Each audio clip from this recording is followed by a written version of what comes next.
The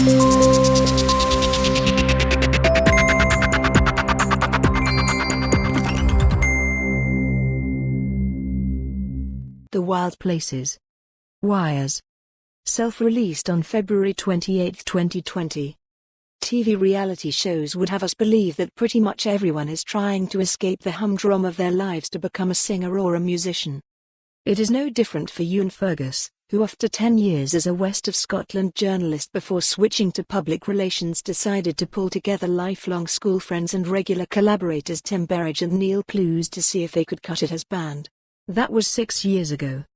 Painstaking stop-start rehearsals for the trio of dads at the cavernous Carlton Studios in Glasgow led to a debut EP which spawned You're the Bomb 3 years later, that made my best Scots Tunes of 2017 list and served to indicate that they might just have something.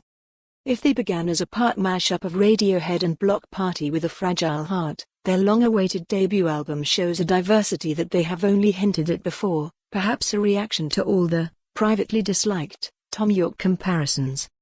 They kick off with a bang.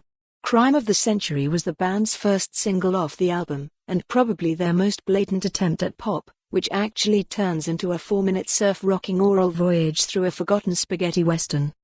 If the band prefer not to be identified alongside any popular beat combo which has head and radio in their name, then the engaging Last People on Earth propels them away into twisted wedding present territory, at least the predominant riff does.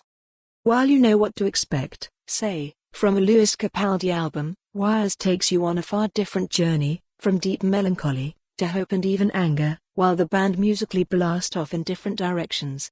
It's a thrilling ride. The recruitment of recording guru Stephen Ward, Era's Phantom Band, has helped to further expand the soundscape beyond the original guitar-drums-bass axis, and keep the trio with a semblance of direction. Nevertheless, the delightfully dynamic Light the Way takes the loud soft loud axis and then cheats by ending just when you expect the crescendo. More is less, I guess. Fergus may not have employed his news-writing skills in his tantalizingly oft-abstract lyrics employed in the pounding Little White Lies with its I'll Take You Down, if it's the last thing I do hook and enticing baggy beat. It may sound like it is about infidelity, but it is actually about the overwhelming power of obsessive love and the line between constructive and destructive relationships. Not a million miles off. The idea of molding reggae and prog rock might seem a fool's errand, but the breezy ghosts on every corner really works. There is a feeling that the band themselves are not sure when they are at their best. The debut EP highlight This Is How was the last song, and their big anthem Here Arrive. For more on this story, visit the news article link.